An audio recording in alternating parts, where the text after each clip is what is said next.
읽으신 말씀으로 오늘은 불편함을 자처하라는 제목으로 하나님 말씀 증거하도록 하겠습니다. 우리는 살아가면서 수없이 많은 상황을 마주합니다. 그 중에서도 불편한 상황을 마주할 때가 있을 것인데요. 저 역시도 며칠 전에 불편한 상황을 마주했습니다. 그것은 바로 금요일 새벽에 있었던 일이었는데요.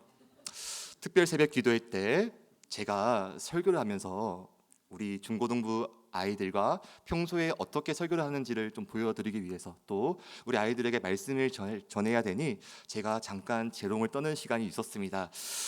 근데 많은 분들이 안 믿으시지만 사실 저는 대문자 아이입니다. 대문자 아이가 무엇이냐면은 매우 제 성격이 소심하다라고 하는 겁니다.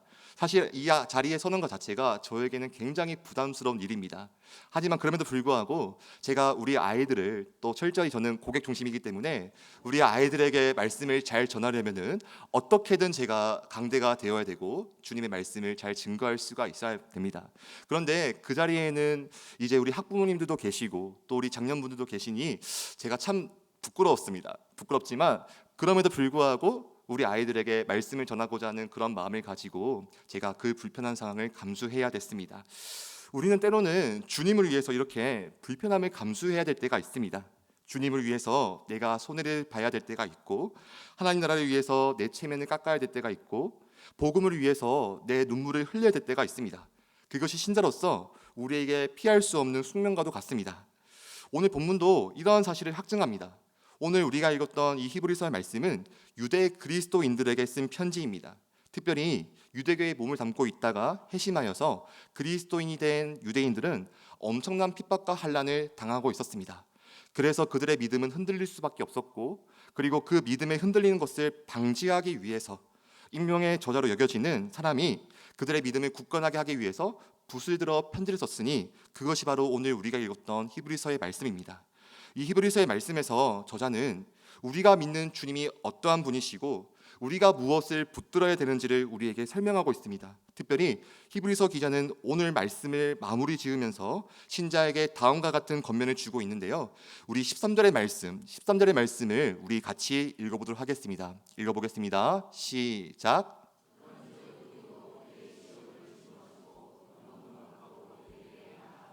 네, 오늘 본문은 우리에게 불편한 자리로 초대하고 있습니다.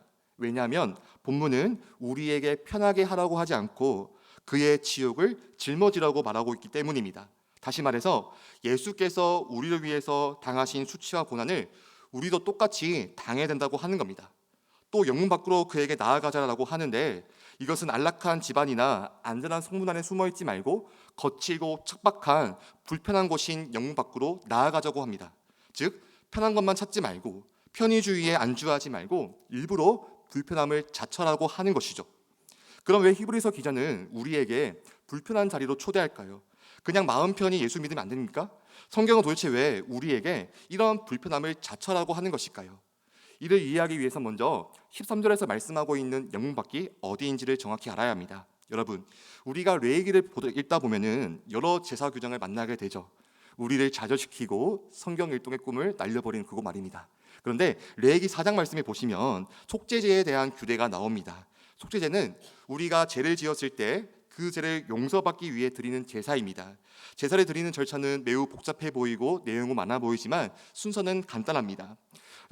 제사를 드리고자 하는 사람이 짐승을 데리고 와서 자신의 죄를 전가시켜 죽이고 그 짐승의 피를 제단 주위에 쏟고 뿌리는 아주 처절한 피 제사의 방식이 바로 속죄제의 제사입니다. 아주 간단하죠.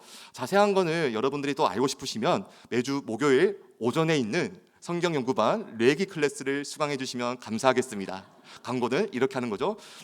근데 이렇게 레기만 광고하면 이문수 목사님 별로 서운해하시니까 또 히브리서 말씀 굉장히 흥미로워 보이시죠, 여러분? 네, 히브리서 말씀 정말 재밌거든요. 근데 이 재밌는 내용을 매주 주일 오후에 우리 이문수 목사님과 함께 할 수가 있으니 히브리서 연구반도 꼭 참석을 해주시면 감사하겠습니다. 아무튼 우리가 이 속죄제에 대해서 얘기를 하고 있는데, 그런데 오늘 우리가 주목을 해봐야 될 부분은 제사에 쓰인 짐승의 사체를 처리하는 방식입니다. 제사에 쓰였던 짐승의 가죽과 고기, 그리고 내장, 배설물들을 어떻게 처리했을까요? 레위기법에 따르면 이것들은 결코 거룩한 성막 안에 둘 수가 없습니다. 짐승의 사체는 죄인의 죄를 다 뒤집어 쓴 세상에서 가장 부정하고 더러운 잿덩어리이기 때문에 그렇습니다. 따라서 제사장들은 이 부정한 오물들을 메고 진영 바깥에, 그러니까 이스라엘 백성들이 거주하던 캠프 바깥으로 나가서 버려야 했습니다. 그리고 거기서 짐승의 모든 사체를 다 태워야 됐죠. 그래서 진영 밖이라는 표현은 오늘날로 치면은 쓰레기 소각장과 같습니다. 그리고 사람들은 진영이 아닌 성을 쌓고 살게 되면서 이 쓰레기 소각장이 성문 밖 또는 영문 밖이라는 표현으로 바뀌게 되었습니다. 그러므로 오늘 본문에서 영문 밖이라는 곳은 매우 부정한 곳을 말합니다. 그곳에는 죽음의 악취가 진동하고 저주의 흔적이 가득한 곳이었습니다. 그래서 사람들은 그곳에 가는 것을 꺼려했습니다. 아무도 가고 싶어하지 않는 곳, 옷깃을 여미며 외면하는 가장 불편한 자리가 바로 오늘 성경에서 얘기하고 있는 영문 밖이라고 하는 겁니다. 그런데 히브리서 저자는 바로 이곳으로 우리가 나아가자라고 우리를 권면합니다. 그럼 왜 저자는 우리에게 영문 밖으로 나아가자라고 말씀할까요? 그 이유에 대해서는 오늘 본문 12절 말씀에 이렇게 나와 있는데요. 우리 12절 말씀도 함께 읽어보겠습니다. 시작. 그러므로 예수도 자기 피로써 백성을 거룩하게 하려고 성문 밖에서 고난을 받으셨느니라. 여러분, 예수님이 누구십니까? 예수님은 하나님의 아들이시자 만왕의 왕이시요 만유의 주가 되시는 분입니다. 그는 가장 높은 곳에서 영광을 받으셔야 됩니다. 그렇다면 예수께서 돌아가실 때에도 가장 화려하고 가장 거룩한 예루살렘 성전 한복판에서 돌아가시는 것이 맞지 않겠습니까? 그런데 예수께서는 성전 안이나 안락한 왕궁에서 돌아가신 것이 아니라 어디서 돌아가셨느냐? 성문 밖에서 고난을 당하셨다라고 말합니다. 예수님은 예루살렘 성 안에서 죽지 못했습니다. 예수님은 성문 밖을 나와서 해골이라는 뜻을 가진 골고다 언덕으로 끌려 십자가에서 죽임을 당하셨습니다. 그럼 왜 하필 성문 밖이었을까요? 예수께서 바로 지금 레위기에서 예표하고 있던 그 속죄 제물의 실체이기 때문에 그렇습니다. 예수께서는 우리를 살리기 위해서 우리의 모든 죄를 뒤집어 쓰셔야 됐습니다. 우리를 정결하게 하기 위해서 부정한 몸이 되어야 했습니다. 그 순간 예수 그리스도께서는 세상에서 가장 더러운 죄인이 되셨습니다. 죄가 없으시고 가장 고귀하고 가장 존귀하신 분이 말입니다. 그래서 종교 지도자들은 예수님을 성전 안에 두는 것을 원치 않았습니다. 자신들의 거룩한 도시를 더럽히지 말라고 마치 쓰레기를 내다버리듯 예수를 성문 밖으로 내다버렸습니다. 온갖 조롱과 멸시를 받으시면서 그 냄새나고 버려진 영문 밖에서 예수는 십자가라고 하는 제단 위에서 자신의 모든 피가 물을 쏟으시면서 자신의 몸을 불사르신 겁니다. 왜 그랬을까요? 왜 예수께서는 이렇게까지 하셔야 됐을까요? 12절에서는 그 이유를 이렇게 설명하는데요. 자기 백성을 거룩하게 하려고, 우리를 깨끗게 하기 위해서, 우리를 거룩하게 하시려고, 죄로 인하여 더러워진 우리를 거룩한 하나님의 자녀로 만들기 위해서 예수 그리스도는 스스로 가장 더러운 자리를 선택하신 겁니다. 다시 말해서 우리를 살리기 위해서 예수님은 세상에서 가장 불편한 곳을 스스로 자처했다고 하는 겁니다. 우리를 영원한 안식처인 천국으로 드리기 위해서, 그 안전한 도성으로 드리기 위해서 예수께서는 반대로 가장 험하고 고통스러웠던 그 성 밖으로 쫓겨나게 되신 겁니다. 우리는 편안함을 추구하다 죄를 짓습니다. 하지만 예수님은 그 죄를 해결하기 위해서 지독한 불편함과 고통을 자처하셨습니다. 오늘 성경은 이 사실을 우리에게 알리고 있고, 우리는 예수께서 우리 때문에 세상에서 가장 불편한 자리를 자처하셨다는 것을 잊지 말아야 됩니다. 그럼 이런 사랑을 받은 우리는 이제 어떻게 해야 될까요? 성경은 다음과 같은 권면을 주고 있는데요.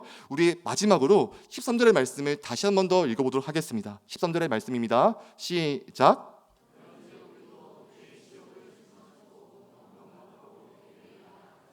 지금 말씀은 지금 우리에게 두 가지의 삶 가운데 하나를 선택하라고 합니다. 하나는 성문 안에 머물 것인지, 다른 하나는 영문 밖, 곧 성문 밖으로 나갈 것인지. 여러분, 여기서 말씀하고 있는 성문 안은 어떤 곳일까요? 내 육체가 편한 곳입니다. 내 자존심이 지켜지는 곳입니다. 내 기득권이 유지되는 곳입니다. 누구에게도 비난받지 않는 그런 안락한 곳이 바로 성문 안입니다. 우린 본능적으로 이곳에 머물고 싶어합니다. 신앙생활조차도 편안히 성문 안에서 하고 싶어합니다. 주님, 은혜는 감사하지만 고난은 싫습니다. 복을 받긴 원하지만 헌신은 부담스럽습니다. 십자가의 고통을 망각한 채 우리는 그 영광만을 바라보고 있다고 하는 겁니다. 하지만 오늘 성경은 우리에게 단호하게 말합니다. 예수 그리스도는 성문 안에 계시질 않는다.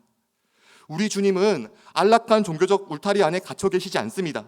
오히려 주님은 영문 밖, 세상에서 가장 소외되고 외로운 것, 때로는 주님을 위해서 손해를 봐야 되고 주님을 위해서 고통을 감내해야 되고 복음을 위해서 비난을 받는 바로 그곳이 우리 주님께서 계시는 그 곳이라고 하는 겁니다. 성경은 바로 이곳으로 우리를 초청하고 있는 겁니다. 그러므로 우리가 예수님을 진짜 만나기 원한다면 우리가 지고 있는 그 편안함 다 내려놓고 세상에서 가장 불편한 곳인 성문 밖으로 나아가야 합니다. 불편함을 자처할 수 있어야 됩니다. 어떤 분들은 이렇게 물을지 모르겠습니다. 목사님, 꼭 그렇게까지 해야 됩니까? 꼭 그렇게까지 믿어야 됩니까? 여러분, 우리가 다이어트라는 것을 한번 생각해 볼게요. 우리가 소파 위에 가만히 앉아 있는다고 해서 살이 빠집니까? 안 빠지잖아요. 늘 우리가 속는 거짓말이잖아요. 우리가 유산소 운동을 하고 우리 안에 있는 지방을 태워야지만 살이 빠질 수가 있잖아요.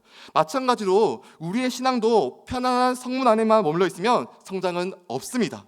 계속 그곳에 머물러 있다면 무기력한 그리스도인이 되고 말 거예요. 하지만 영문 밖으로 나가는 불편함을 선택하게 될 때 우리는 그리스도 예수를 만나게 될 뿐만이 아니라 믿음의 야성을 기르게 될 것입니다. 우리가 이 사실을 알고 불편한 자리로 나아갈 때 우리는 비로소 십자가를 지신 예수 그리스도의 마음을 조금이나마 알게 될 것이고 우리는 살아계신 주님을 깊이 만나게 될 줄 믿습니다. 말씀을 맺겠습니다. 사랑하는 충정의 가족 여러분, 오늘 주님은 우리에게 익숙하고 편안한 성문 안을 뒤로 가라고 말씀하십니다. 그 대신 불편하고 거리끼지만 주님께서 계신 영문 밖으로 함께 나아가자고 우리를 초청하십니다. 우리가 그 불편한 자리로 나아갔을 때 우리는 아주 놀라운 경험을 하게 됩니다. 왜냐하면 그 불편한 곳은 우리에게 가장 거룩한 곳으로 바뀌기 때문입니다. 이 말씀이 배경이 되는 레위기 4장은 특별히 레위기 4장 12절에서는 그 저주받은 공간을 향하여 더러운 곳이라고 부르지 않고 거룩한 곳이라고 부르고 있습니다. 왜냐하면 그곳은 우리의 죄가 모두 불살라지고 주님의 보혈로 인하여 진정한 회복과 거룩함이 시작되기 때문입니다. 그렇다면 오늘 우리에게 주어진 영문 밖은 어디입니까?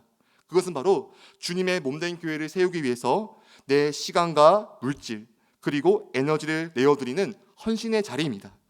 지난주 금요일부터 우리는 성취회를 시작하여 이제부터는 다락방을 개강하고 이제 또 본격적으로 평신도 훈련을 진행하게 될 겁니다. 특별히 오늘부터는 제자 훈련을 비롯한 각종 훈련이 이루어지게 될 것입니다. 솔직히 말씀드리면 다락방에 참여하는 것, 훈련에 참여하는 것 참 불편한 일입니다. 바쁜 일정을 쪼개어 숙제하고 다락방의 모임에 참석하여 내 삶을 나누는 것은 내 육체의 안락함을 포기해야만 가능한 일입니다. 하지만 기억하십시오. 우리 주님은 안온한 이불 속에 있지 않습니다. 우리 예수님은 우리가 기꺼이 불편함을 무릅쓰고 모인 그 다락방의 현장에서 하나님을 알기 위해서 몸부림치는 성경 연구반에서 작은 예수가 되기 위해서 애를 쓰고 있는 그 훈련 현장 가운데 그 우리 예수님이 함께 거하고 계시다고 하는 겁니다.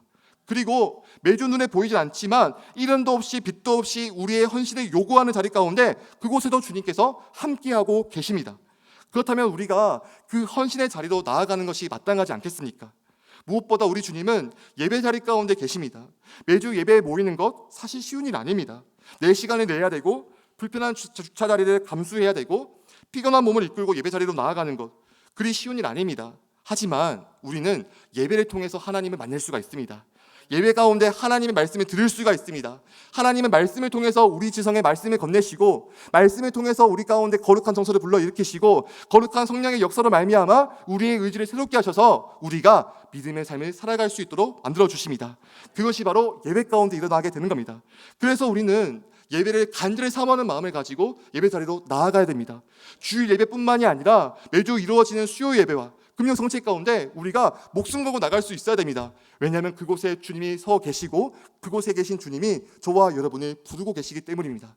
우리가 그 주님께 나아가게 된다면 주님은 우리를 꼭 만나주게 될 것이고 우리는 그 주님을 통해 더 새롭게 더 우리의 마음이 정결하게 될 줄 믿습니다. 우리 영혼에 묻어있던 때가 다 벗겨지게 되고 거룩한 하나님의 백성으로 세워지게 될 줄 믿습니다. 사랑하는 여러분, 그러므로 우리 이 불편함을 자처합시다. 불편한 자리로 나아갑시다. 주님께서 계신 그 영문 밖으로 힘차게 전진하는 저와 여러분이 되시기를 주님의 이름으로 간절히 축원합니다. 기도하겠습니다.